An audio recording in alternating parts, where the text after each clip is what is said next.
India ने अगर आज यहाँ पहुंचा तो उनके पास तो बना बनाया इंफ्रास्ट्रक्चर और इंडस्ट्रीज थी। हमने तो जीरो से शुरू किया है। एलएनजी वो गैस होती है कि लिक्विफाइड नेचुरल गैस, जो गैस हम इस्तेमाल करते हैं। के साथ बैठा कर रहा हूँ, अब मेरे कान में बात है क्या कर, इससे दोस्तों में मेरा इमेज खराब हो जाता है। Thank you. आपके तशरीफ लाने का शुक्रिया। मैं आपके आने से पहले लोगों को बता रहा था कि आप में कितने रंग हैं आपकी शख्सियत के, और इतने रंगों के साथ आप कितने रंगीन हैं। खुश तबीयत का रंगीन नहीं हूँ मैं। तबीयत के रंगीन, तबीयत तो आप सादा ही है, मुझे बहुत अरसे से पता है। जी हाँ। मगर जो एक कलर्स होते हैं ना, आदमी के शेड होते हैं, उनमें बेस्ट कलर्स आपके पास हैं माशाल्लाह, जो मैंने अभी लोगों के सामने बयान किया। हमेशा आपसे भी कहता रहता हूँ, आपके रवैयों में मैं हर दौर में आपसे मिला हूँ। जी हाँ, बिल्कुल। आप जिस पोजीशन पे भी हैं, जहाँ भी रहें, जैसे भी बाहर मुल्कों में भी, आपका मिलना वही है जो आज मैं एक मिनिस्टर से मिल रहा हूँ, तो वो वही है। ये असल इंसान की पहचान होती है, जो मैंने महसूस किया। आप माशाल्लाह इस वक्त एक बहुत बड़े ओहदे पर हैं, आपके पास बहुत बड़ी इंडस्ट्री है, आपका मिनिस्ट्री बहुत अच्छी है। आप नहीं समझते हैं कि ये मुल्क की तरक्की में एक बहुत बड़ी एक रुकावट आ गई है, सिर्फ गैस और बिजली? ये हमारी गैस और बिजली गई कहाँ, ये कहाँ गई है? मैं आपको बतलाऊं, मैं तो पहले ब्लेम गेम को कभी भी अच्छा नहीं समझता, लेकिन क्योंकि आपने सवाल किया है तो मैं बतलाऊं कि जिस तरह से हमारी माशी तरक्की, सनती तरक्की हो रही थी, पॉपुलेशन बढ़ रही थी, तो हमारी एनर्जी की ग्रोथ भी हर साल 9 से 10% बढ़ रही थी। पिछले 8 सालों में 8 से 10% अगर बढ़ती है तो 80% बढ़ जाती है, 60% बढ़ जाती है। लेकिन इस 60% की जनरेशन के लिए कभी भी कोई प्लानिंग या कभी भी कोई प्रोग्राम, पॉलिसी, स्कीम नहीं बनाए सके। लिहाजा ग्रोथ तो बढ़ती गई, डिमांड बढ़ती गई, लेकिन उसके बदले में जनरेशन की कोई कोशिश नहीं की गई।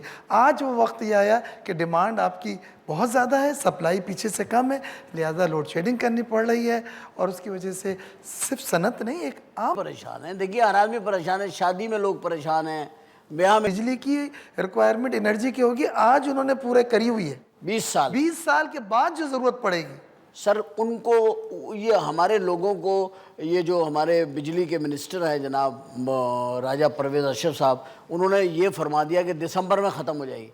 एक तो मेरा ख्याल है उनको कहना नहीं चाहिए, बिल्कुल उनको कोई डेट देनी नहीं चाहिए। जब आप देख रहे हैं कि पीछे बैकअप नहीं है तो आप डेट ना दें, आप बोलेंगे भाई हम सॉल्व कर रहे हैं, आप हमारे साथ कोऑपरेट करें। आप कौन से लोग क्या कर रहे हैं, मजबूरी में कोऑपरेट कर ही रहे हैं ना लोग, और लोगों को कोऑपरेट करना चाहिए, क्योंकि ये हमारे मुल्क का मसला है, ये कोई एक आदमी का मसला नहीं है, और ये हुकूमत का पैदा किया हुआ नहीं होता। ये पिछले दौरों से ही खराबियां चली आ रही हैं, इनहेरिट किया, और लोगों को मिला है, विरसे में मिले बहुत सारे प्रॉब्लम। मैं ये कह रहा हूँ आपसे कि राजा परवेज़ अशरफ साहब जो है, उनको ये क्यों ऐलान करना पड़ा कि 31 दिसंबर को हर चैनल चला रहा, ख़त्म हो जाएगी, ख़त्म हो जाएगी, ख़त्म हो जाएगी? नहीं, अब तो उन्होंने परसों जो उनसे पूछा गया तो उन्होंने कहा कि पिछली गलती से मैंने सबक सीखा और मैं डेट कोई नहीं दूंगा। मतलब किसी को भी डेट नहीं देंगे? मतलब डेट का उन्होंने छोड़ ही दिया मसला, ये डेट का बिजनेस ही ख़त्म कर दिया।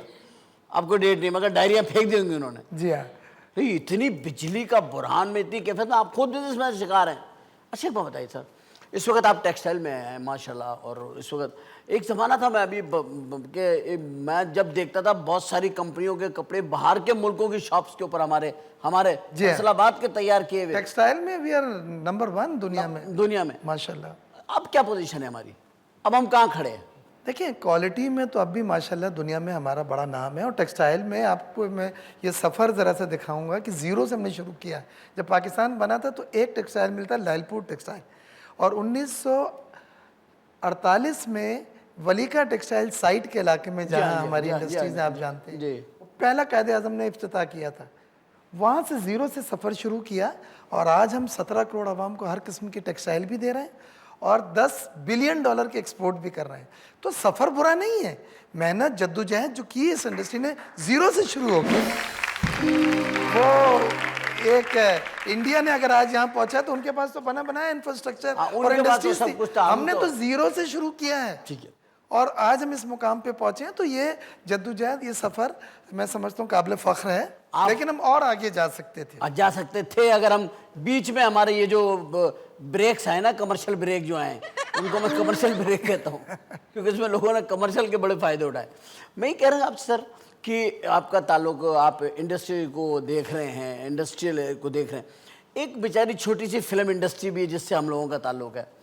आप मुझे बताइए कि कोई भी गवर्नमेंट आती है, इख्तियार भाई आप तो आप वहाँ हैं, आप तो प्राइम मिनिस्टर के करीब हैं, गुफ्तगू भी होती होगी, मेरा मैसेज पहुँचाइएगा यूसुफ रज़ा गिलानी साहब को बाएहतराम कि सर ये भी एक गरीब तबका है फ़नकारों का और ये बहुत बड़ी लॉबी है, ये बहुत जगहों पे बैठते हैं, इनकी बड़ी फैनशिप होती है, बड़े लोग इनके लवर्स होते हैं, इनसे प्यार करते हैं, तो क्यों ये फिल्म इंडस्ट्री के लिए कोई कभी किसी बजट में अरबों डॉलर खरबों डॉलर होते हैं, लेकिन हमारे लिए कभी किसी ने कोई बजट नहीं रखा।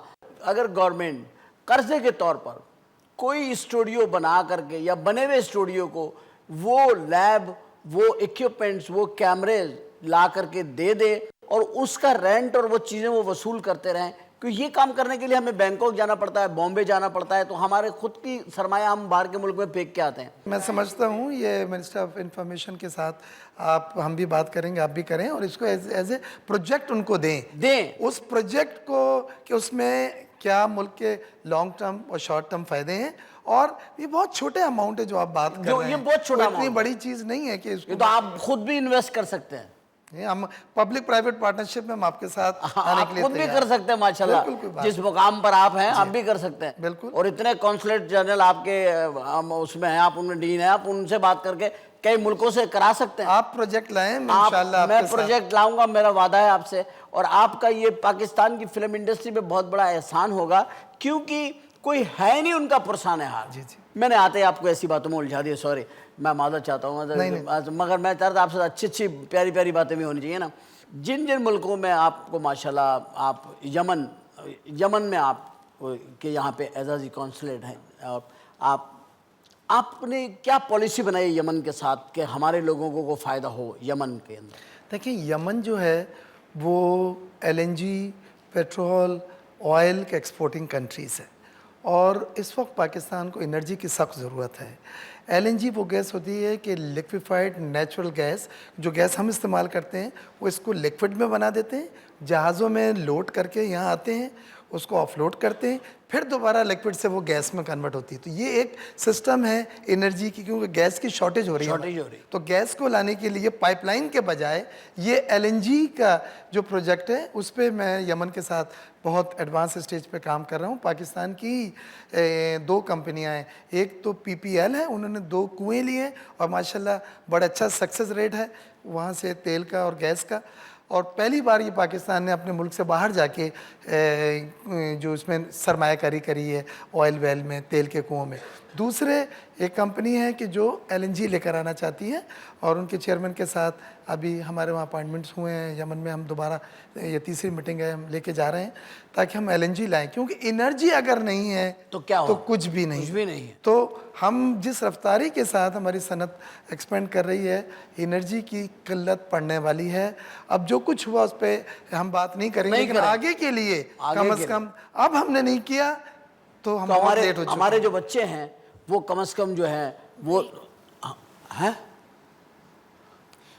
आपको मैंने कितनी मरतबा कहा है, जब मैं दोस्तों के साथ बैठा कर रहा हूँ अब मेरे कान में बात ना किया करें, इससे दोस्तों में मेरा इमेज खराब हो जाता है। लोग सोचते हैं पता नहीं इनका क्या चक्कर है, मामूली सी बात है, आराम से मेरे कान में आके कह दे सर हम बहुत माजरत चाहते हैं, हम जा रहे हैं एक कमर्शियल ब्रेक पे, क्योंकि ब्रेक के बगैर हमारे चैनल भी कुछ नहीं है, वरना यहाँ पे भी जो है ना गैस और बिजली की तरह हर चीज़ की शॉर्टेज हो जाएगी। छोटा सा ब्रेक, और ब्रेक के बाद वापस आते हैं और गुफ्तगू शुरू करते हैं इख्तियार बेग साहब से।